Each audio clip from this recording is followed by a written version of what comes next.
প্রিয় দর্শক, স্বাগত জানাচ্ছি আগামীর বাংলাদেশ অনুষ্ঠানে। আশা করি আপনারা ভালো আছেন, সুস্থ আছেন। চলুন অনুষ্ঠানের শুরুতেই আমরা পরিচিত হয়ে নিই আমাদের দুজন অতিথির সঙ্গে।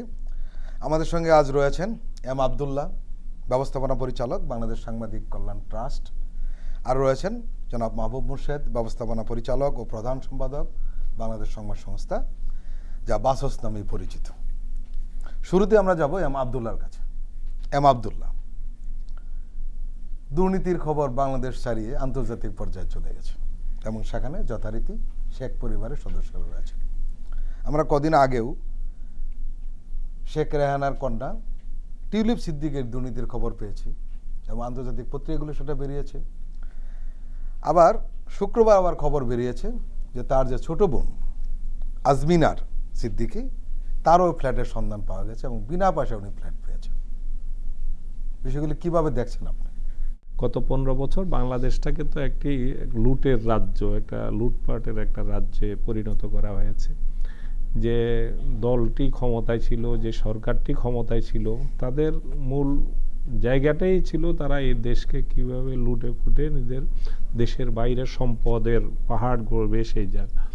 আপনি বলেছেন টিউলিপ সিদ্দিকীর কথা, যে বা তার বোন আজমিনার কথা, এগুলো আমরা যা জানতে পাচ্ছি এটা হলো হিমশৈলীর একদম চূড়ারও অংশ বিশেষ আর কি। গত কয়েকদিনে যে তথ্যগুলো আসছে, এই যে তাদের পরিবার সবসময় কি বলতেন, যে ফ্যাসিবাদী সরকারের প্রধান যিনি আছেন বক্তব্যের মধ্যে, যে আমি তো নিজের জন্য কিছু করি নাই, আমার পরিবারের জন্য কিছু করি নাই, আমি তো এই দেশের জন্য জীবন বিলিয়ে দিচ্ছি, আমার পরিবারের কারো কিছু নাই, আমার জয়ের এই নাই সেই নাই, নানান ধরনের বক্তব্য তো এগুলো বলতেন। কিন্তু যত দিন যাচ্ছে, আপনি জানেন যে এই টিউলিপ সিদ্দিকের প্রথম নামটা কখন এসছে? প্রথম নাম এসছে রূপপুর পারমাণবিক বিদ্যুৎ কেন্দ্রের যে 50,000 কোটি টাকা এক ডিলে, 2013 সালের ঘটনা আর কি। এক ডিলেই 50,000 কোটি টাকার ডিল হয়েছে এবং সেখানে এই ডিলের সাথে টিউলিপ সিদ্দিকী, জয়, তারা একসঙ্গে রাশিয়াতে সফর করে এই ডিলটি করেছে। এবং এটা কোনো বাংলাদেশের কোনো মিডিয়াতে কিন্তু এটা লিক হয় নাই, এটা ইন্টারন্যাশনাল মিডিয়াতে সেটা এসছে, বাংলাদেশের মিডিয়া শুধু এটা পিক করেছে। তো একটা ডিলে যদি একটা বিদ্যুতের একটি প্রকল্পে যদি 50,000 কোটি টাকা লেনাদেনা হয়, তাহলে গত 15 বছরে বিদ্যুৎ খাত বলেন এবং অন্যান্য প্রত্যেকটি খাত থেকে কি পরিমাণ অর্থ লুটপাট হয়েছে আমরা যা জানতে পাচ্ছি, এটা তার খুবই ক্ষুদ্র অংশ। বিদ্যুৎ কেন্দ্রটির ব্যাপারে আমি বিশেষ করে জানি, এই বিদ্যুৎ কেন্দ্রে একই ক্যাপাসিটির বিদ্যুৎ কেন্দ্র ইন্ডিয়াতে স্থাপন করেছে আমাদের ঠিক অর্ধেক কস্টে। আমাদের এটা ডবল হয়েছে। এটাতে যে তথ্যটি এসছে এটার সাথে মিলে যাচ্ছে হুবহু, যে আমরা যেটা, ওরা যেটা 50,000 কোটিতে করছে 52,000, আমরা সেটা 1 লাখের বেশি, 1 লাখ কোটির বেশি আমাদের লাগছে। কেন?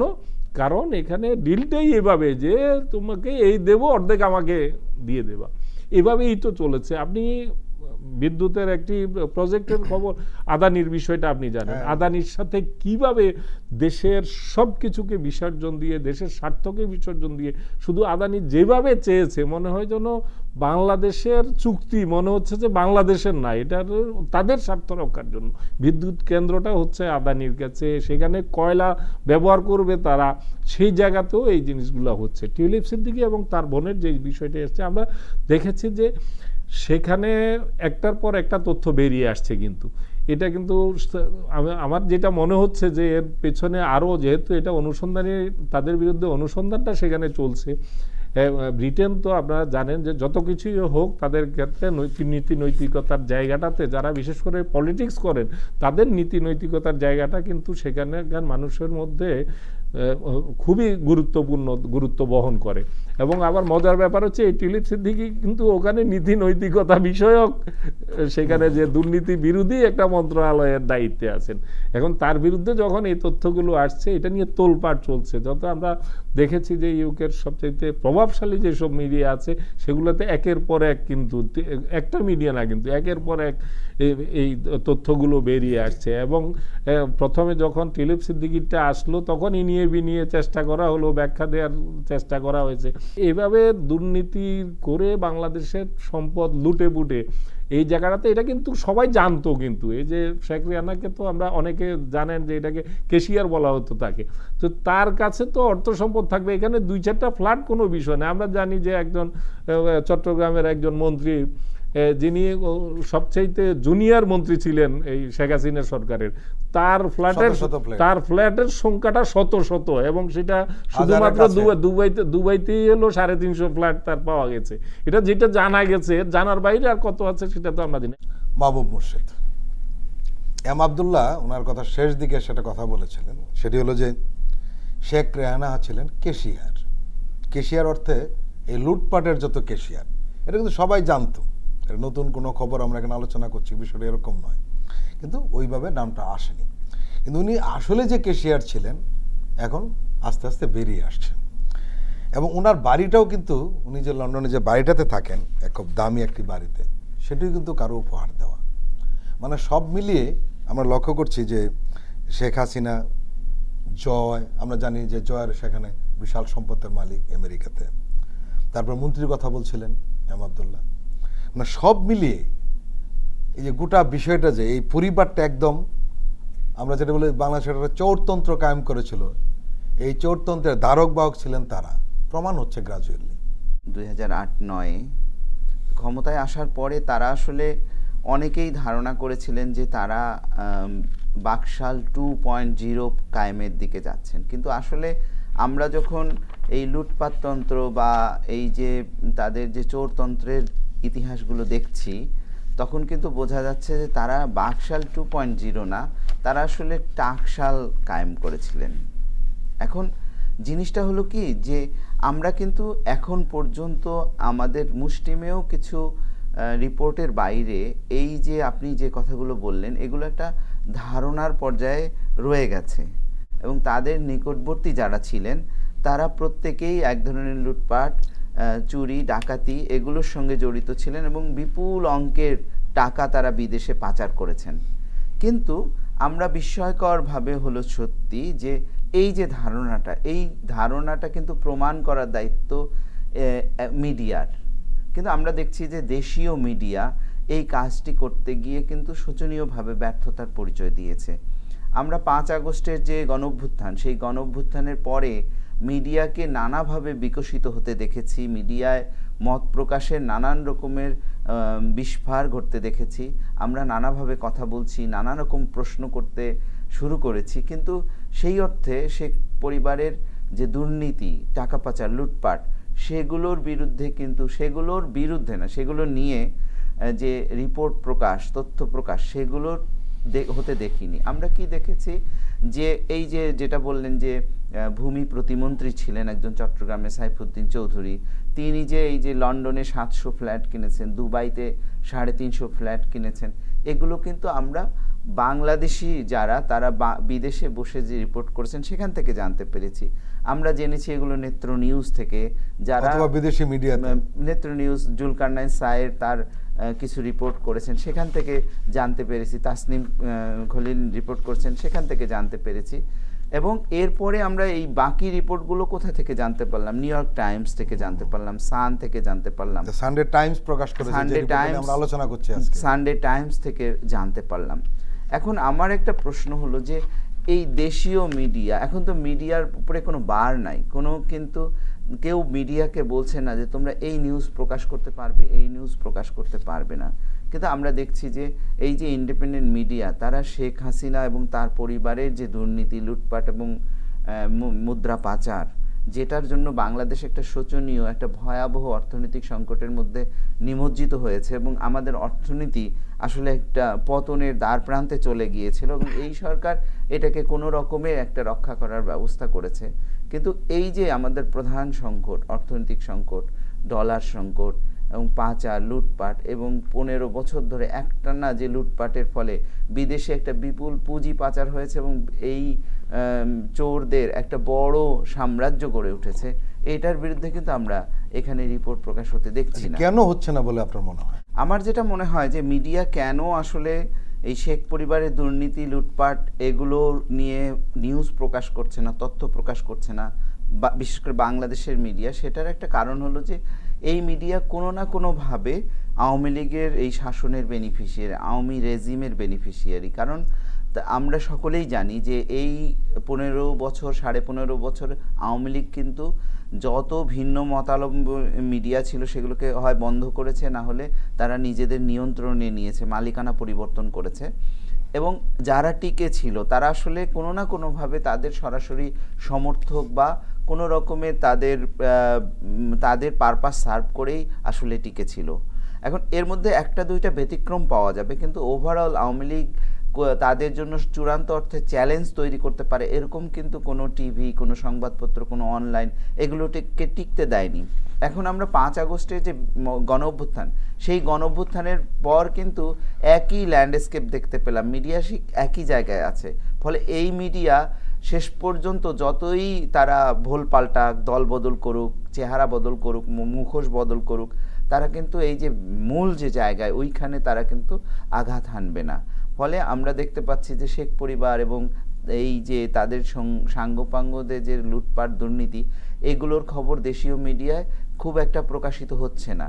বাইরের মিডিয়ায় প্রকাশিত হলে তারা হয়তো সংক্ষিপ্ত আকারে অনুবাদ করে প্রকাশ করছে, কিন্তু নিজেদের উদ্যোগে এগুলো নিয়ে তারা কিন্তু করছে না। ফলে আমাদের যেটা এখানে একটা সংকট তৈরি হয়েছে, আমরা যখন দুর্নীতির বিরুদ্ধে, লুটপাটের বিরুদ্ধে, দেশের এই যে দেশকে দেউলিয়া করে দেওয়ার যে প্রক্রিয়া, সেটার বিরুদ্ধে যখন অবস্থান নিতে যাব, তখন কিন্তু সর্বাত্মক একটা প্রক্রিয়া চালু করতে হবে। এখানে মিডিয়ার একটা বড় ভূমিকা আছে। ফলে আমরা যদি আগের আমলের দুর্নীতি, লুটপাট এগুলোকে ধামাচাপা দিতে চাই এবং দিয়ে আমাদের অর্থনীতির সমস্যা, বাণিজ্যের সমস্যা, রিজার্ভের সমস্যা এগুলো যদি সমাধান করতে চাই, তাহলে সেটার কোনোদিনই সমাধান হবে না। আরেকটি সমস্যা দেখা দিয়েছে, সেটি হলো যে এই যে লুটপাটের যে সহযোগী যারা অলিগার, যাদেরকে আমরা বলছি, সেই অলিগারদের রক্ষায় যদি যারা আগস্ট বিপ্লবের সঙ্গে ছিলেন তারাও যদি কেউ নেমে পড়েন, তাহলে কি হবে? যারা ব্যবসায়ী বা শিল্পপতি বা আমরা যাদেরকে বলি অলিগার্ক, মুষ্টিমেয় তন্ত্রের অধিকারী যারা, তাদের ক্ষেত্রে সমস্যাটা দুই রকম। একটা হলো যে আপনি যখন তাদের এই দুর্নীতি বা লুটপাট বা আওয়ামী লীগের সহযোগী হিসেবে তাদের ভূমিকার বিচার করতে যান, তখন একটা প্রসঙ্গ। কিন্তু একই সঙ্গে আবার এটাও সত্যি যে গত 15.5 বছরে আমাদের বাজার ব্যবস্থা, সাপ্লাই চেইনে তাদের একটা বড় কিন্তু তাদেরকে আমরা সহযোগিতা নেমে পড়বো কিনা, সেটা তাদের এই দুর্নীতিকে ধামাচাপা দেওয়ার জন্য সেই কাজটা আমরা করবো কিনা। হ্যাঁ, দেখেন তাদের কিন্তু একটা বড় শেয়ার তৈরি হয়ে গেছে। ধরেন আপনি যখনই তাদের বিরুদ্ধে ব্যবস্থা নিতে যাবেন, হঠাৎ করে দেখবেন সয়াবিন তেল উধাও হয়ে যাচ্ছে, কখনো লবণের টান পড়ছে, কখনো চিনির দাম বেড়ে যাচ্ছে, কখনো পেঁয়াজ বাজার থেকে উধাও হয়ে যাচ্ছে, চালের দাম বেড়ে যাচ্ছে। এই জিনিসটা কিন্তু একটা বড় প্রক্রিয়ার ব্যাপার। এখানে আপনি একপাক্ষিকভাবে একটা ব্যবস্থা নিলে আপনি বাজার ঠিক রাখতে পারবেন না, কারণ তারাও তো প্লেয়ার। ফলে এখানে কিন্তু একটা সাদা কালো বিভাজন করে আপনাকে একটা পদক্ষেপ নিলে চলবে না, আপনাকে কৌশলী হতে হবে।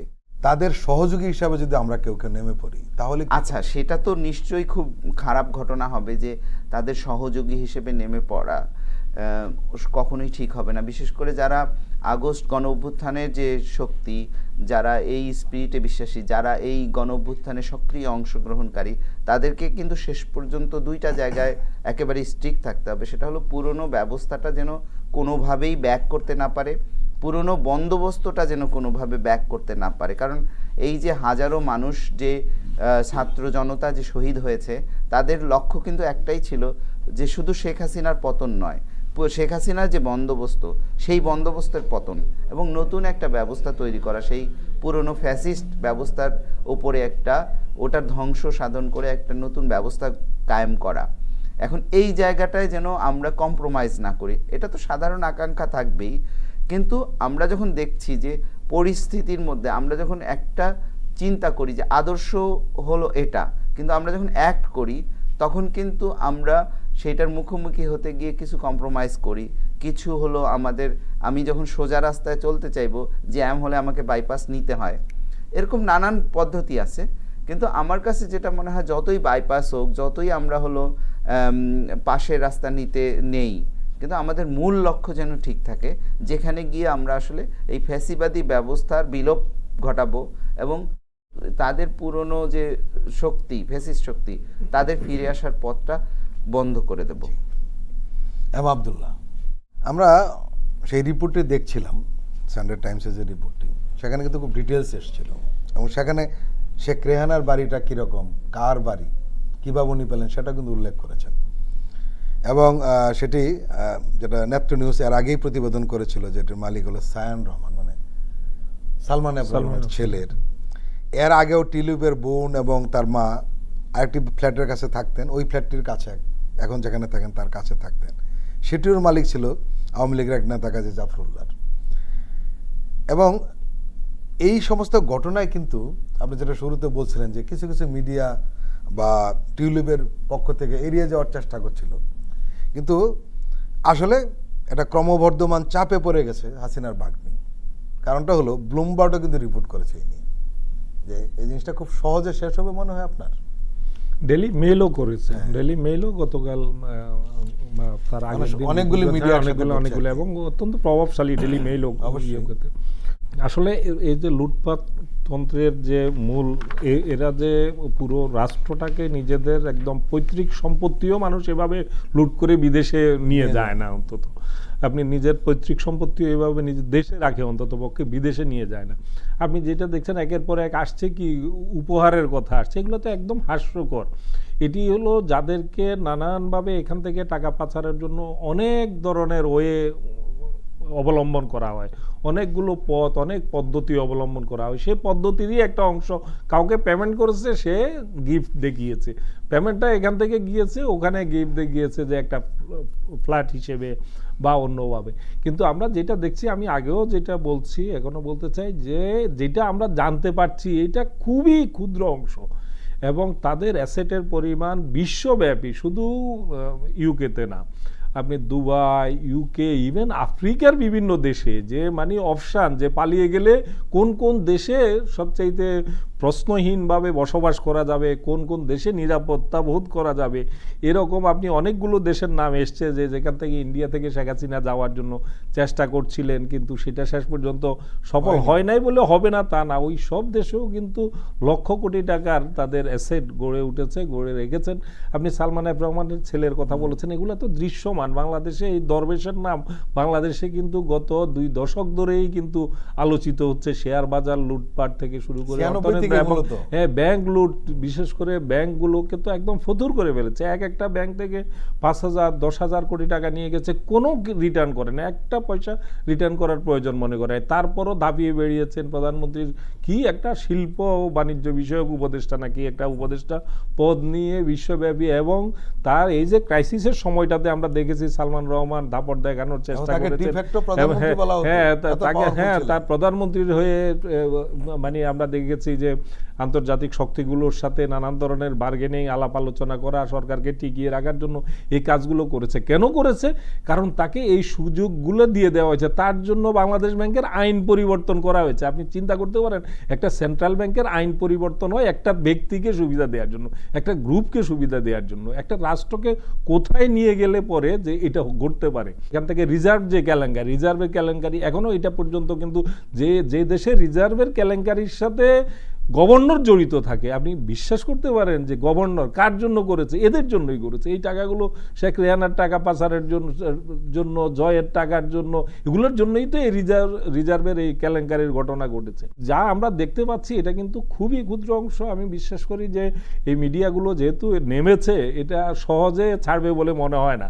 এবং তাকে আমার ধারণা যে সেখানকার যে ব্রিটেনের মতো জায়গায় এই বিষয়গুলোকে খুব সহজে ছেড়ে দিবে এমনটা না, এবং এটা অনেক দূর গড়াবে, এবং তার পদত্যাগ যদি ভালোই না করে, আমার ধারণা যে অনেক বড় ধরনের ধাক্কার সম্মুখীন হতে পারে। এবং এটার সূত্র ধরে আমি ধারণা করি যে জয়েরও যে আমেরিকাতে যে বিষয়গুলো আছে, এটা আমরা আগে থেকে শুনে আসছিলাম, এগুলো এফবিআইয়ের কাছে অনেক কিছুই আছে, তারা হয়তো এতদিন প্রকাশ করে নাই। এখন সেখানে যদি কেউ মানে আগ্রহ নিয়ে তদন্ত শুরু করে, আমার মনে হয় সেখানেও লক্ষ কোটি টাকার সেখানে এইসব অ্যাসেট লুটপাটের যে সম্পদ, সেই সম্পদের সন্ধান পাওয়া যাবে। তাপসের বিরুদ্ধে কিন্তু দুদক খোঁজ খবর নিয়ে দেখেছে, সেখানেও কোটি কোটি টাকার। না, সেটাই আমি বলছিলাম, শেখ পরিবারের শুধু আমরা তো জানি যে প্রায় তাদের শেখ পরিবার, বৃহত্তর শেখ পরিবার যদি আমরা ধরি, এদের সংখ্যা 30-এর উপরে মোটামুটি এই এই লুটপাটের অংশীদার। MP তো বোধহয় ছিল 18 জন। হ্যাঁ,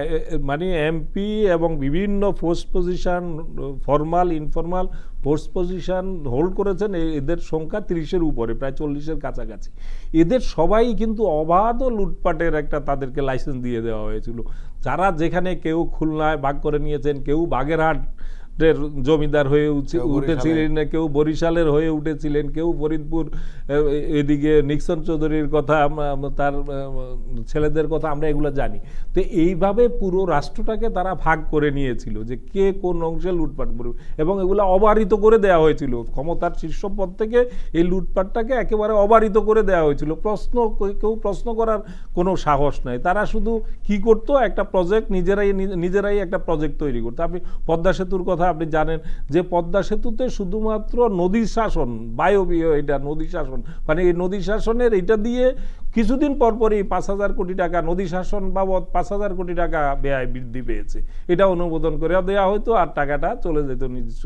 10,000 কোটি টাকা অনুমোদন করে দেওয়া হয়েছে। যে পদ্মা সেতু রেল সেতু শহর পদ্মা সেতু হওয়ার কথা ছিল 10 থেকে 11,000 কোটি টাকার মধ্যে, সেটা পরবর্তীতে 2 ভাগ করে একটাতে 30,000 আর একটাতে 40,000-এর বেশি 70,000 কোটি টাকায় নিয়ে যাওয়া হয়েছে, যেটা 10,000 কোটি টাকার প্রজেক্ট।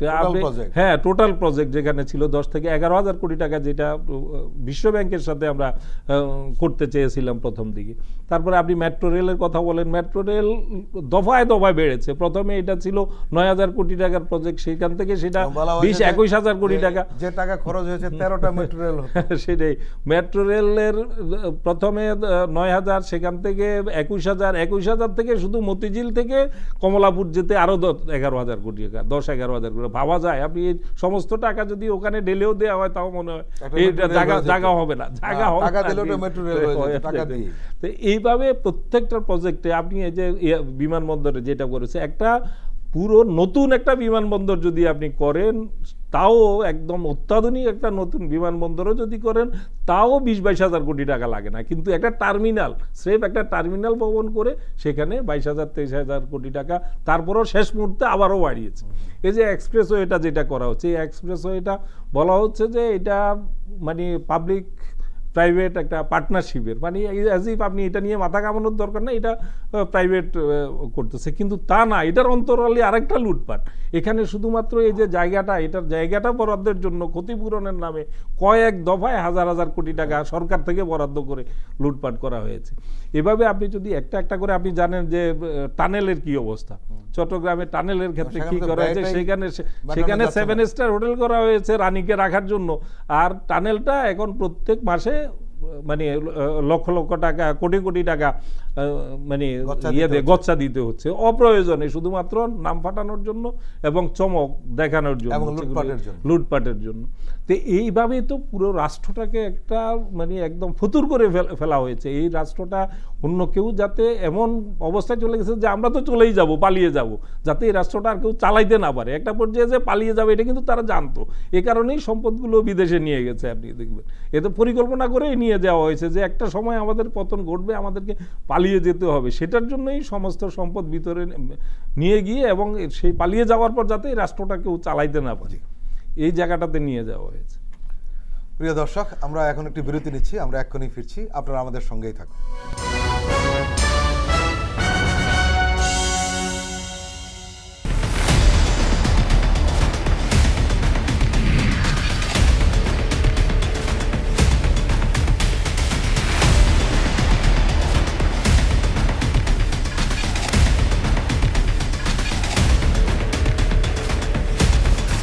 নিপীড়নের গল্প, প্রযোজনা মোহাম্মদ হাসান রিয়াদ ও গোলাম মুর্শেদ।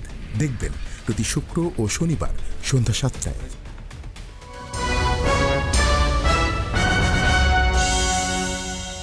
আবারও স্বাগত আগামীর বাংলাদেশ অনুষ্ঠানে। আজকে আমাদের সঙ্গে অতিথি হিসেবে রয়েছেন এম আবদুল্লাহ এবং মাহবুব মুর্শেদ। সেনাবাহিনীর একটি অনুশীলনের অনুষ্ঠানে প্রধান উপদেষ্টায় প্রফেসর ডক্টর মোহাম্মদ ইউনূস গিয়েছিলেন এবং সেখানে উনি বক্তব্য রেখেছেন। সরকার প্রধানরা এরকম অনুষ্ঠানে যান এবং বক্তব্য রাখেন, অতীতে এটা হয়ে আসছে। কিন্তু ওনার বক্তব্যটি আমরা এখানে আলোচনা আনতে চাচ্ছি এই কারণে, অনেক দিন পর সম্ভবত একটু ব্যতিক্রম বক্তব্য আমরা শুনতে পেলাম। সেটি হলো, উনি সেনাবাহিনীদের উদ্দেশ্য পরিষ্কার করে বলেছেন যে সার্বভৌমত্ব রক্ষায় সেনা সদস্যদের সর্বদা যুদ্ধের প্রস্তুতি রাখতে হবে। এই যে তার বক্তব্য, এই বিষয়টাকে আপনি কিভাবে দেখছেন? সেনাবাহিনীর মূল যে দায়িত্ব, দেশের সার্বভৌমত্ব রক্ষা, সীমান্ত রক্ষার যে দায়িত্ব, সেটিই তো তাদেরকে স্মরণ করিয়ে দিতে হবে। তো আমার কাছে যেটা মনে হয় যে বাংলাদেশ ডক্টর ইউনূসের হাত ধরে যে নতুন একটা কাল পর্বে প্রবেশ করেছে। আপনারা জানেন যে ডক্টর ইউনূসকে সাংবাদিকরা যখন প্রশ্ন করছেন, তাকে যে কোনো প্রশ্ন করা যাচ্ছে এবং তিনিও সাধ্যমতো উত্তর দেওয়ার চেষ্টা করছেন এবং তিনি খুবই ইনক্লুসিভ, সবার মতামতকে গ্রহণ করে নিজের মতামত তার খুব এখানে প্রাধান্য পাচ্ছে না এবং সব রাজনৈতিক দল, সব গোষ্ঠী, সব সংস্থার মতামতগুলো কিন্তু তিনি গ্রহণ করছেন এবং এক্ষেত্রে এই ইনক্লুসিভ ব্যাপারটা একটা নতুন বাংলাদেশের দিকে আমাদের যাত্রা করার ক্ষেত্রে একটা আশা জাগাচ্ছে। এই ক্ষেত্রে আমি বলবো যে বাংলাদেশের সেনাবাহিনী, আমাদের সীমান্তরক্ষী বাহিনী, তারাও কিন্তু নানান সময়ে নতুন একটা ভূমিকা পালন করছে। আগে যেখানে বারবার স্বরাষ্ট্র উপদেষ্টারা বলেছেন যে সীমান্তে যে বাহিনী, তাদেরকে পিঠ দেখানো চলবে না, আমরা কিন্তু সেখানে নতুন একটা ভূমিকা পেয়েছি। বাংলাদেশ সম্পর্কে ভারত যে অবমাননামূলক যে মন্তব্য করেছে, সেগুলোর প্রতিবাদ করতে দেখেছি আমাদের পররাষ্ট্র মন্ত্রণালয় থেকে। এবং ডক্টর মোহাম্মদ ইউনূস কিন্তু সবসময়ই আমাদের সার্বভৌমত্ব, মর্যাদা এবং আমাদের যে রাষ্ট্র হিসেবে আমাদের যে বাংলাদেশিদের যে অধিকার, সেই জায়গাটাকে সবসময় প্রাধান্য দিয়ে এসেছেন। এবং এক্ষেত্রেও সেনাবাহিনীকে অবশ্যই তো প্রস্তুত থাকতে হবে সীমান্ত রক্ষার জন্য, সার্বভৌমত্ব রক্ষার জন্য। এটাই রাষ্ট্রপ্রধান, রাষ্ট্রনায়কদের, সরকার প্রধানদের বক্তব্য হওয়া উচিত। আমার কাছে যেটা মনে হয়, এর আগে যে আমরা এটা শুনিনি, সেটা ভিন্ন কারণে, সেটাই ব্যতিক্রম ছিল। 15.5 বছরে আমরা যে শাসন পর্বটা পার করে এসেছি, সেটা একটা বড় ধরনের ব্যতিক্রম ছিল। কিন্তু আমরা অসহায় ছিলাম। সেই শাসন পর্বটা আমাদেরকে নানাভাবে নাজেহাল করে তুলেছিল, নিরুপায় করে তুলেছিল। কিন্তু আমরা সেটা থেকে বের হয়ে এসেছি ছাত্রদের গণঅভ্যুত্থানের মধ্য দিয়ে, ছাত্র জনতার আত্মত্যাগের মধ্য দিয়ে। এখন কিন্তু নতুন বাংলাদেশের দিকে যাত্রা শুরু হয়েছে। ফলে যেটা সাধারণ, যেটা স্বাভাবিক কথা, সেটাকেও আমরা চমকে উঠছি যে এটা কি ব্যতিক্রম একটা কথা শুনলাম কিনা। আমার মনে হয় যে এটাই স্বাভাবিক এবং এই দিকেই বাংলাদেশের অগ্রসর হওয়া উচিত। আমাদের সেনাবাহিনী দেশপ্রেমিক বাহিনী হিসেবে দেশের ভেতরেও কাজ করছে, আইন শৃঙ্খলা রক্ষাকারী বাহিনী হিসেবে আর রক্ষার কাজে তারা এখন নিয়োজিত আছে এবং তারা সীমান্তে এবং দেশ রক্ষার কাজেও তারা ভূমিকা পালন করছে। এবং অবশ্যই বার্মার যে পরিস্থিতি, আমাদের সীমান্তে যে পরিস্থিতি বিরাজ করছে, সেখানে যুদ্ধ চলছে রীতিমতো, আমাদের সেনাবাহিনীকে তো প্রস্তুত থাকতেই হবে। ফলে আমরা তার এই বক্তব্যকে স্বাগত জানাই এবং আমরা আশা করি যে আমাদের সার্বিক যে দক্ষিণ এশিয়ার পরিস্থিতি, সেই পরিস্থিতিতে আমাদের সেনাবাহিনীকে অবশ্যই একটা প্রস্তুতি রাখতে হবে। এম আব্দুল্লাহ, বাংলাদেশের সেনাবাহিনীর মর্যাদা অনেক উপরে ছিল অনেক দিন, কিন্তু আপনি জানেন বিডিআর হত্যাকাণ্ডের পর এবং এই ঘটনাকে ধরে তৎকালীন সরকার, স্বৈরাচার সরকার, সেনাবাহিনীকে তছনছ করে ফেলে এবং দুর্বল করে ফেলে, নতজানু করে ফেলে এবং সেনাবাহিনীর প্রতি মানুষের যে আকাঙ্ক্ষার মাত্রাটা ছিল, সেই মাত্রাটা কিন্তু অনেক কমে গিয়েছিল। 5ই আগস্টের শেষ মুহূর্তে এসে সেনাবাহিনী যে ভূমিকা নিয়েছে, সেটা নিঃসন্দেহে প্রশংসিত। না নিলে অনেক ধরনের ঘটনা ঘটতে পারত। এবং এই সেনাবাহিনীর মর্যাদাটাকে ফিরিয়ে আনার জন্য এখন কিছু কাজ হচ্ছে, বিশেষ করে দৃষ্টিভঙ্গিগত যে পার্থক্যটা হচ্ছে। আর সবচেয়ে বড় কথা যেটা, সেটি হলো যে বর্তমান সরকারের বিভিন্ন পদক্ষেপ এবং রাজনৈতিক যে পরিস্থিতি, আমরা কি আশাবাদী হতে পারি সেনাবাহিনী তার পুরনো গৌরব আবার ফিরে আসবে? নিশ্চয়ই, নিশ্চয়ই, আমি তো খুবই আশাবাদী। বিশেষ করে আপনি লক্ষ্য করবেন যে আমরা 5ই আগস্টের পরে যে সেনাবাহিনীকে আমরা দেখছি, বাংলাদেশের মানুষ কিন্তু এ ধরনের সেনাবাহিনী দেখতে চেয়েছে। বিশেষ করে আপনি যে কথাটি একটু আগে মাহবুব মোর্শেদ ভাই বলছিলেন যে আমাদের যে সার্বভৌমত্বের জায়গা থেকে আমাদের মূলত যেই জায়গাটা, আমাদের অহংকারের জায়গাটা, আমাদের যে আধিপত্যবাদ বিরোধী যে আমাদের চেতনা বাংলাদেশের মানুষ, প্রতিটি মানুষ ধারণ করে, সেই চেতনাটাই সেনাবাহিনীর মূল মন্ত্র হতে হবে। এই কথাটাই কিন্তু বাংলাদেশের দেশপ্রেমিক মানুষ কিন্তু সবসময় এই কথাটাই বলে আসছে। আপনি লক্ষ্য করবেন যে কয়েকদিন আগে সেনাপ্রধান একটি শীর্ষস্থানীয় পত্রিকায় একটি সাক্ষাৎকার দিয়েছেন। সেখানে তাকে এ ধরনের প্রশ্ন করা হয়েছিল যে আমাদের সেনাবাহিনী আমাদের প্রতিবেশী দেশের সাথে সম্পর্কের জায়গাগুলো। তিনি পরিষ্কারভাবে জানিয়ে দিয়েছেন যে তাদের যেমন আমাদের দেশের তাদের প্রয়োজন আছে এবং সমমর্যাদার ভিত্তিতে যে আমাদের সম্পর্কটা হবে, আমাদের প্রয়োজন আছে তাদেরও প্রয়োজন আছে, এই দুইটার জায়গাতে বিবেচনায় নিয়ে সমমর্যাদার সম্পর্কটা হতে হবে। এটা সেনাপ্রধানের পক্ষ থেকে এই বার্তাটা এটা একটি আমি মনে করি গত 15 বছরে এই বার্তা দেওয়ার মতো কেউ ছিল না। কারণ প্রত্যেক সেনাপ্রধান অতীতে গত 15 বছরে যারা নিয়োজিত হয়েছেন তাদেরকে দেখা গেছে প্রথমেই সেখানে গিয়ে দিল্লিকে ক্যাবলা বানিয়ে সেখানে গিয়ে সব কিছু সমর্পণ করে এসে তারপরে এখানে বসতেন। এবং আমরা সীমান্তের বিষয়ে যদি আমরা দেখি এবং আমাদের যে মর্যাদার জায়গাটাতে দেখি, এগুলা একদম নিরন্তরভাবে সেটা 111 থেকে এটা বলুণ্ঠিত করা হয়েছে। ঘোড়াময়ীন নাম হয়ে গিয়েছিল কি জন্য আপনারা জানেন, সেখান থেকে ঘোড়া উপহার নিয়ে এসে কি ভূমিকা ছিল বাংলাদেশ রাষ্ট্রটাকে তাদের কাছে একদম সমর্পণ করে দেয়া। তো আমাদের সেনাবাহিনীর যে মর্যাদার জায়গাটা, এটা আপনি যথার্থভাবেই বলেছেন যে 5ই আগস্টের যে বিপ্লব, এই অভ্যুত্থানে সেনাবাহিনীর ভূমিকাটা অবিস্মরণীয়। এটা কেউ যদি, এটা অনেকেরই কৃতিত্বের জায়গা আছে, কাউকেই খাটো করার দরকার নাই, কিন্তু এটাও স্বীকার করতে হবে সেনাবাহিনী যদি এই সিদ্ধান্তটা, এই ঐতিহাসিক সিদ্ধান্তটা না নিতে পারত যে জনগণের বুকে গুলি করবে না সেনাবাহিনী, তাহলে বাংলাদেশে আমি মনে করি আরও অনেক বেশি লাশের সংখ্যা, লাশের সারি আরও অনেক বেশি দীর্ঘ হতো। কী হতো বাংলাদেশের ভবিষ্যৎ সেটা আমরা জানি না, কিন্তু সেনাবাহিনীর সেই যে বলিষ্ঠ, সেই যে সাহসী সিদ্ধান্তটা, সেটাই বাংলাদেশ কিন্তু এই বিজয়টাকে ত্বরান্বিত করেছে। হয়তো বিজয় হতো, কিন্তু সেটার জন্য আমাদেরকে আরো অনেক বেশি মূল্য দিতে হতো। হ্যাঁ, স্থিতিশীলতা প্রশ্নের মুখে পড়তে পারতো।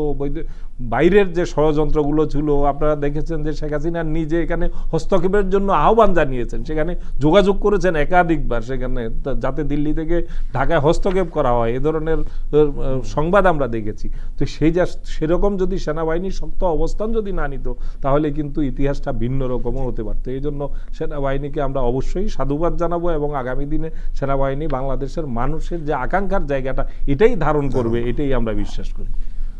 মাহবুব মোর্শেদ, আপনি আপনার আলোচনার এক পর্যায়ে বলছিলেন মিডিয়ার ভূমিকা প্রসঙ্গে, যে মিডিয়া যথাযথ ভূমিকা পালন করতে পারেনি, বরঞ্চ এই স্বৈরাচারের পক্ষে ছিল। এবং আমরা 4 তারিখেও কিন্তু দেখেছি, 4 আগস্টে দেখেছি কিছু কিছু মিডিয়ার ভূমিকা কি ছিল। আন্দোলনকারীদের তারা দুর্বৃত্ত এবং সন্ত্রাসী বলে আখ্যায়িত করেছে টকশোতে, সংবাদ পরিবেশনার ক্ষেত্রে। এর পরবর্তী সময় সরকার পরিবর্তন হলো, স্বৈরাচার পালিয়ে গেল এবং মিডিয়া নিয়ে আলোচনা তুঙ্গে উঠল। এবং আমরা লক্ষ্য করলাম যে সরকার মিডিয়া যে সমস্ত সাংবাদিক স্বৈরাচারের দূষর ছিল তাদের ব্যাপারে কিছু পদক্ষেপ নেওয়া শুরু করলেন। কেউ কেউ গ্রেপ্তার হলেন, কারো অ্যাক্রেডিটেশন কার্ড বাতিল হলো, কারো ব্যাংক হিসাব তলব করা হলো। এবং সব মিলিয়ে এই বিষয়টি কিন্তু এখন শুধু মিডিয়া অঙ্গনে নয়, রাজনৈতিক অঙ্গনে এবং আন্তর্জাতিক অঙ্গনে বেশ আলোচিত ঘটনা। এবং আমরা রোববার একটি খবর দেখলাম যে আরও 21 সাংবাদিকের ব্যাংক অ্যাকাউন্ট তলব করা হয়েছে এবং নামগুলি দেওয়া হয়েছে। এ নিয়ে কিছু প্রশ্ন উঠেছে, আলোচনা সমালোচনা এসছে, কারো কারো নাম এসছে। হ্যাঁ, এরা আমরা যারা মিডিয়া কর্মী, আমরা 3 জনই গণমাধ্যম কর্মী, আমরা জানি এরা আসলে কীভাবে পয়সার মালিক হয়েছে। কারো কারো ব্যাপারে হয়তো আমরা দেখছি না তত পয়সার মালিক হয়নি, তাহলে তাকে কেন তলব করা হলো, এবং তাদের হয়তো অন্য কোনো লিঙ্ক আপ রয়েছে, সে কারণে হয়তো সরকার তলব করেছে। গোটা বিষয়টিকে আপনি কিভাবে দেখবেন?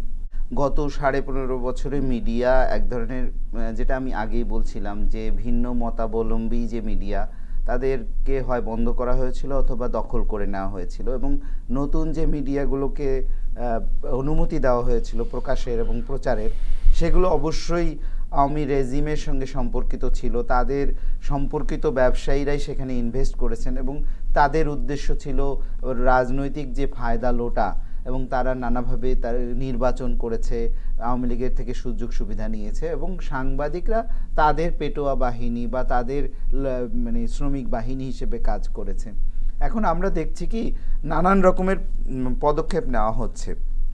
এই পদক্ষেপগুলোর নানান রকমের মানে যেটা আমরা ব্যবসায়ীদের সম্পর্কে আলোচনার ক্ষেত্রে বলছিলাম, যে ব্যবসায়ী যে আপনার তেলটা সাপ্লাই দেয়, যে আপনার চালটা সাপ্লাই দেয়, তাকে কিন্তু আপনি সরাসরি গিয়ে তার বিরুদ্ধে ব্যবস্থা নিলে আপনার বাজার ঠিক রাখতে পারবেন না, একটা ভোলাটাইল সিচুয়েশন তৈরি হবে।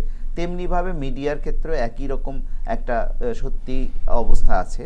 সেটা হলো যে যখনই আপনি যে কোনো কারণে হোক মিডিয়ার সাংবাদিকদের উপরে ব্যবস্থা নিতে যাবেন, তখনই কিন্তু গণমাধ্যমের যে স্বাধীনতা, মত প্রকাশের যে স্বাধীনতা, এই ইস্যুটা সামনে চলে আসবে।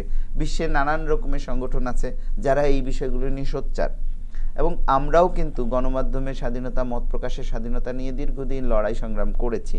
এখন আমরা চাইবো না যে আমরা যে জিনিসটা অর্জনের জন্য লড়াই সংগ্রাম করেছি, আমাদের সাংবাদিকদের, আমরা যাদের অধিকার আদায়ের জন্য লড়াই সংগ্রাম করেছি, একইভাবে ভিন্ন মতের এখানে কিন্তু কারণে মিডিয়া হাউসগুলোর ব্যাপারে সরকার কোনো কিছু বলছে না। এটা এখানে- এক্স্যাক্টলি এখানে ব্যক্তি, কারণ সাংবাদিক একটা পরিচয়, আবার দলদাসও একটা পরিচয়। জি, সমস্যাটা হয়েছে ওই জায়গাতে জি। গিয়ে। এখন আমরা কিন্তু চাইবো না যে আপনি শুধুমাত্র আপনার একটা মত আছে, ভিন্ন মত আছে বলেই আপনার উপরে একটা কোনো আইনগত পদক্ষেপ Right. বা অন্যান্য পদক্ষেপ নেওয়া হবে। তাহলে যেটা হবে যে শুধু যে আমরা এটা আন্দোলন করেছি বলে না, সারা বিশ্বের একটা নর্মস হলো যে সংবাদ প্রকাশের জন্য, মত প্রকাশের জন্য, কথা বলার জন্য কাউকে বাধা দেওয়া যাবে না।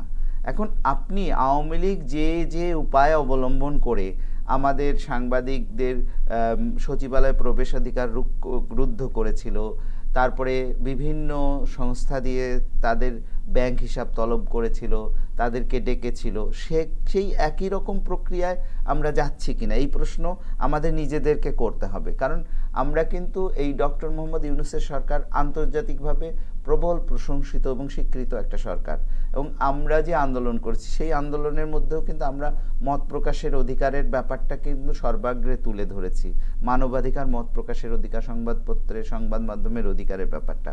এখন আমরা যখন বলবো যে ঢালাওভাবে এই জিনিসটা হচ্ছে, তখন কিন্তু সেটাকে আমরা সমর্থন করতে পারবো না। কিন্তু কেউ অপরাধী, কেউ গণহত্যায় সমর্থন দিচ্ছে, সাংবাদিকরা যখন গণহত্যা চলছে তখন আমাদের কিছু সাংবাদিক গণভবনে গিয়ে শেখ হাসিনার প্রতি একটা আত্মসমর্পণ করছেন এবং তাকে উৎসাহ দিচ্ছেন এবং তাকে প্ররোচনা দিচ্ছেন। তাদের বিরুদ্ধে তো অ্যাকশন নিতে হবে। যারা অপরাধ করেছে, যারা এই যে বিভিন্ন টিভিতে যারা হলো বিভিন্ন সময় মানুষের ব্যক্তিগত কথোপকথন ফাঁস করেছে, তাদেরকে তো আইনের আওতায় আনতে হবে। যারা নানাভাবে আওয়ামী লীগের অপকর্মগুলো দোহাই গিয়েছে, তাদেরকে তো আইনের আওতায় আনতে হবে। এখন আমরা যদি আইনের বাইরে গিয়ে অন্যভাবে সাংবাদিকদের নাজেহাল করার প্রক্রিয়া যাই, তাহলে আমি বলবো যে এইটা খুব বেশি আমরা মাথা খাটাচ্ছি না, বা আমরা হলো আওয়ামী লীগের যে দেখানো পদ্ধতি সেই পদ্ধতিতে হাঁটার চেষ্টা করছি, সেই জিনিসটা কিন্তু খুব গ্রহণযোগ্য হবে না। প্রিয় দর্শক, আমরা আবার একটু বিরতি নিচ্ছি, আপনারা আমাদের সঙ্গেই থাকুন।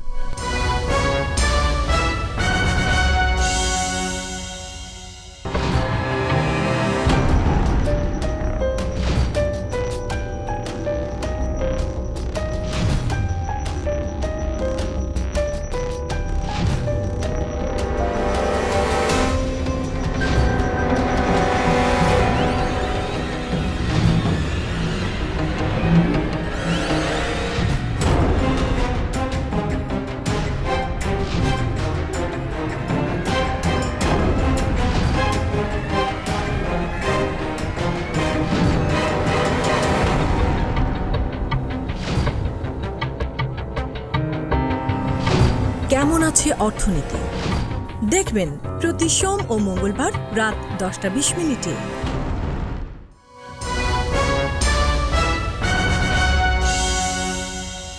আবারও স্বাগত আগামীর বাংলাদেশ অনুষ্ঠানে।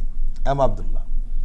সমস্যা হচ্ছে কোন জায়গায়, যখন আওয়ামী লীগ কেউ ধরা পড়ে তখন উনি সংখ্যালঘু হয়ে যান, যখন স্বৈরাচারের দোসর কোনো সাংবাদিক ধরা পড়েন উনি তখন মিডিয়া কর্মী হয়ে যান, যখন কোনো আওয়ামী লীগের কারো মুখপাত্রের মতো কোনো সাংস্কৃতিক কর্মী ধরা পড়েন তখন উনি সাংস্কৃতিক কর্মী হয়ে যান। এই সংকটটা তৈরি হয়েছে, এবং সাংবাদিকদের প্রসঙ্গে আমরা মাহবুব মুর্শেদের সঙ্গে যে কথা বলছিলাম সেই প্রসঙ্গে এইভাবে আসে। আপনার কি মনে হয়? যেই কোনো সাংবাদিককে অহেতুক বিনা কারণে হয়রানি, নিপীড়ন বা যে কোনো ধরনের হয়রানিমূলক কর্মকাণ্ডের আমি নীতিগতভাবে বিরোধী। কিন্তু আলোচনার বিষয়টা হচ্ছে যে কি হচ্ছে, যেই পদক্ষেপগুলো নিয়ে আমরা আলোচনা করছি। গত 15 বছরে কয়েকটা শ্রেণী আছে সাংবাদিকদের মধ্যে। একটা শ্রেণী আছে যে বাধ্য হয়েছে বিভিন্ন এজেন্সির চাপে নানানভাবে বাধ্য হয়ে এক ধরনের অপসাংবাদিকতা, এক ধরনের দালালি, সত্য প্রকাশ থেকে হয় বিরত থেকেছে, না হলে বিভিন্ন জায়গা থেকে সাপ্লাই করা বিভিন্ন ধরনের অপতথ্য, অপসংবাদ সেটা প্রকাশ করতে হবে। একটা হলো বাধ্য হওয়া, আর একটা হচ্ছে অতি উৎসাহী হয়ে অনেকে আমরা দেখেছি স্রেফ নিজের আখের গোছানোর জন্য অতি উৎসাহী হয়ে নিজেকে সরকারের ঘনিষ্ঠ লোক, প্রধানমন্ত্রীর ঘনিষ্ঠ লোক, সেখানে সংবাদ সম্মেলনে তেলবাজি করে তারপরেই গিয়ে হয়তো একটা তদবির করেছেন, একটা প্রজেক্টের তদবির করেছেন, সেখানে 10 কোটি 20 কোটি কামিয়ে নিয়েছেন, নিজেদের বিত্ত বৈভব গড়ার জন্য এ ধরনের সাংবাদিকতাকে ব্যবহার করেছে। এই দুইটা কিন্তু আলাদা। একটা হলো ফ্যাসিবাদী ফ্যাসিজমের কবলে পড়ে বাধ্য হয়ে এক ধরনের পরিস্থিতি, আরেকটা হলো উৎসাহী হয়ে ফ্যাসিজমকে পৃষ্ঠপোষকতার সমর্থন করা। এবং যেটা মাহবুবে বলছিলেন যে একেবারে শেষ মুহূর্ত পর্যন্ত অনেকে কিন্তু আমরা দেখেছি ঘন্টার পর ঘন্টা টিভি স্ক্রিনে বসে এই ছাত্রদেরকে দুর্বৃত্ত, এদেরকে নাশকতাকারী, জঙ্গি এইসব তকমা দিয়ে এটাকে জায়েজ করার চেষ্টা করেছে এবং সংবাদ সম্মেলনেও গিয়ে সেখানে তার সাথে এই গণহত্যাকে সমর্থন জুগিয়েছে। এখন মূল কথা হচ্ছে যে আমরা এই যেই প্রসঙ্গটি আপনি টেনেছেন যে অনেকের হিসাব চাওয়া হয়েছে, এই হিসাব কিন্তু গত 15 বছরে বারবারই চাওয়া হয়েছে। একবার 11 জনের চাওয়া হয়েছিল, সেখানে আমি এই বন্দারও নাম ছিল আর কি। শেষ পর্যন্ত আমরা এটার বিরুদ্ধে, তখন আমাদের সৎসাহস ছিল, আমরা সেটার বিরুদ্ধে আমরা প্রতিবাদ জানিয়েছি এবং তখন আমরা দেখেছি যে তারা তন্ন তন্ন করে খুঁজে তেমন কিছু পায় নাই, সেটা থেকে নিবৃত্ত হয়েছে। তো এখনও সে ধরনের প্রক্রিয়া আমরা দেখতে পাচ্ছি, কিন্তু এখনকার পাবলিক পারসেপশনটা কি? তখন আমাদের হিসাব যখন চাওয়া হয়েছে তখন সবাই বলেছে যে এরা তো এমনি রাস্তায় ঘুরে বেকার অবস্থায়, এমনি অবস্থা খুব খারাপ, তো এদের হিসাব চেয়ে কী লাভ?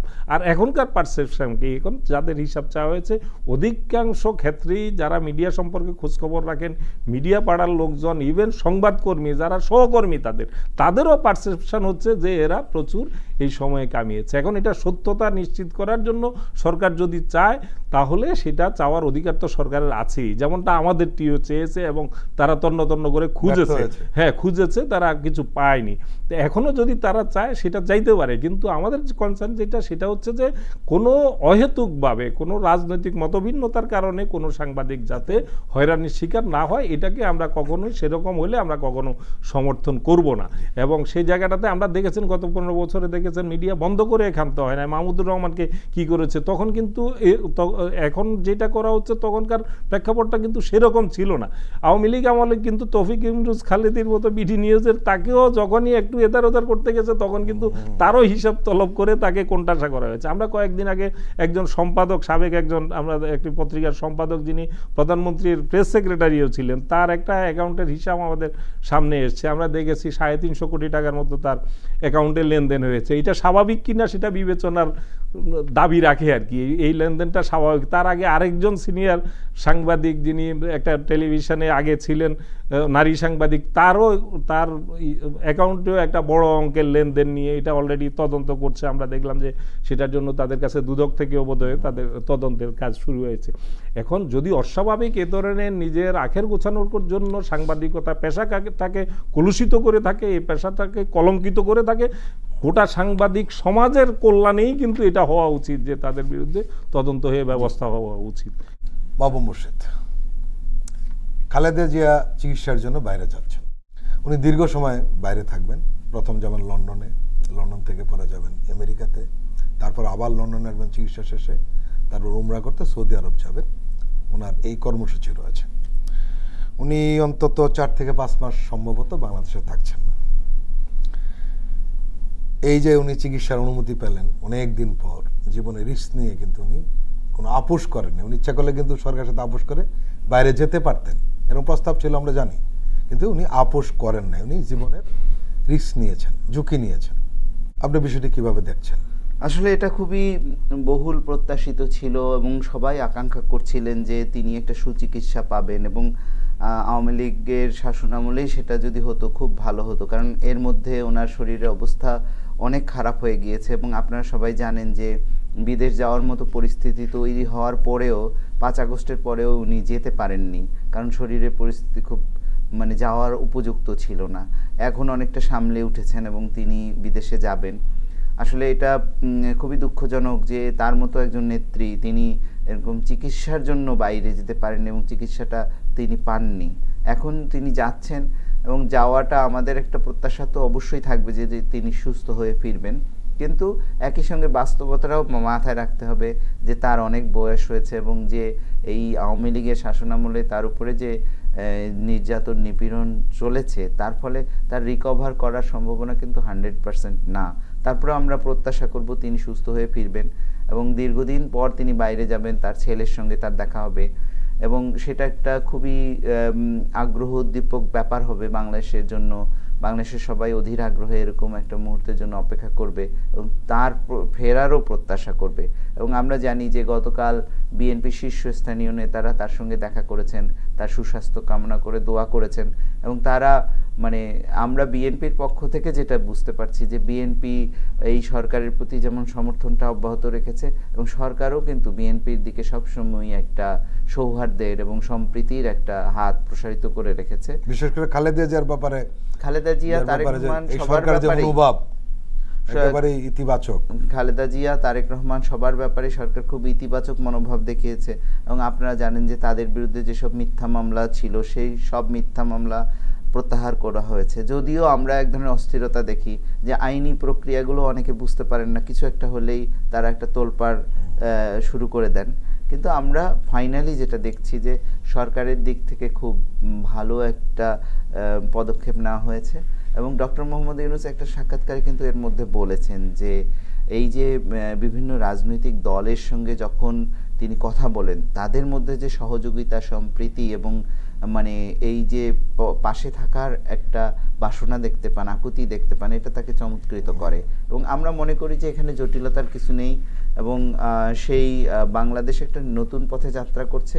এখানে খালেদা জিয়া বিদেশে যাবেন, তিনি চিকিৎসা নিয়ে ফিরবেন এবং একটা পর্যায়ে তারেক রহমানও হয়তো দেশে ফিরবেন এবং বাংলাদেশ একটা গণতন্ত্রের পথে যাত্রা করবে এবং সংস্কারগুলো হয়ে যেটা জনগণের প্রত্যাশা, ছাত্রদের প্রত্যাশা, নাগরিকদের প্রত্যাশা, সেই সংস্কারগুলো হয়ে আমরা একটা সুন্দর সুষ্ঠু নির্বাচনের দিকে যেতে পারবো। আব্দুল্লাহ, খালেদা জিয়া এই গণতন্ত্রের জন্য, এই দেশের জন্য জীবনের ঝুঁকি নিয়েছেন এবং দীর্ঘদিন তিনি যেভাবে চিকিৎসা নিয়েছেন, কারাগারে ছিলেন, একেবারেই চরম নির্যাতন করেছে স্বৈরাচার সরকার। এখন উনি চিকিৎসার জন্য যাচ্ছেন, আমরা সবাই প্রার্থনা করি যেন সুস্থভাবে ফিরে আসুন। এই বিষয়টা আপনি কিভাবে দেখছেন? গণতন্ত্রের জন্য এত বড় স্যাক্রিফাইস খুব কম, খুঁজলে খুব কম পাওয়া যাবে। নিজের জীবনকে বিপন্ন করে গণতন্ত্রের পক্ষে, দেশের পক্ষে, স্বাধীনতা সার্বভৌমত্বের পক্ষে এইভাবে দাঁড়ানোর উদাহরণ খুব কম পাওয়া যাবে। তার সাথে বহু রকমের আপোষের চেষ্টা করা হয়েছে, এটা সংবাদকর্মী হিসেবে আমরা জানি। তিনি নীতির প্রশ্নে, তিনি গণতন্ত্রের প্রশ্নে এবং একটি মানুষের ভোটাধিকারের প্রশ্নে তিনি কিন্তু কোনো আপোষ করেন নাই। যিনি 3 বারের প্রধানমন্ত্রী ছিলেন, যিনি একজন সেনাপ্রধানের স্ত্রী, যিনি একজন রাষ্ট্রপতির স্ত্রী এবং স্বাধীনতা মুক্তিযুদ্ধকালে সবচেয়ে বেশি স্যাক্রিফাইস যার জীবনে, যার পরিবারে, তার প্রতি কিভাবে তুচ্ছ-তাচ্ছিল্য করে বলা হয়েছিল যে মরে মরে অবস্থা শুনি মরে না, তো এরকম বাক্য পর্যন্ত কোনো সুস্থ বিবেক সম্পন্ন সুস্থ মানুষ এভাবে এ ধরনের কমেন্ট করতে পারে? এই ধরনের একজন মজলুম নেত্রী, যার সুস্থতা, তিনি সুস্থ থাকলে বাংলাদেশ সুস্থ থাকে, এটা একটা কথা আছে এবং এটা বাস্তবতা। বাংলাদেশের বাস্তবতায় তিনি কখনোই বাংলাদেশের প্রশ্নে, বাংলাদেশের কল্যাণের প্রশ্নে, বাংলাদেশের উন্নয়নের প্রশ্নে, দেশপ্রেমের প্রশ্নে, স্বাধীনতা সার্বভৌমত্বের প্রশ্নে, গণতন্ত্রের প্রশ্নে, ভোটাধিকারের প্রশ্নে কখনো তিনি আপোষ করেছেন এটা আমরা কখনো দেখি নাই। তো তার এখন সুস্থতার জায়গা আমরা কামনা করি এবং তাকে আপনি দেখবেন যে একটা বিরল সম্মান, কাতারের আমির বিরল সম্মান দিয়ে তাকে একটি যে এয়ার অ্যাম্বুলেন্সের ব্যবস্থা করেছেন। শুধু তাই না, কাতার বলে দিয়েছে যে এয়ার অ্যাম্বুলেন্স শুধু তার এই ট্রিপের জন্য না, যদি তিনি যতদিন দরকার এয়ার অ্যাম্বুলেন্স তিনি চাইলে ব্যবহার করতে পারবেন। এটা তার প্রতি এটা সম্মানই, আমি এটা বিরল সম্মানই আমি বলবো। আব্দুল্লাহ এবং মাহবুব মুর্শেদ, আপনারা আমাদের দীর্ঘ সময় দিয়েছেন, আপনাদেরকে আন্তরিক ধন্যবাদ। আপনাকেও ধন্যবাদ। প্রিয় দর্শক, আজকের অনুষ্ঠান আমরা এখানেই শেষ করছি। আপনারা ভালো থাকবেন, সুস্থ থাকবেন। আল্লাহ হাফেজ।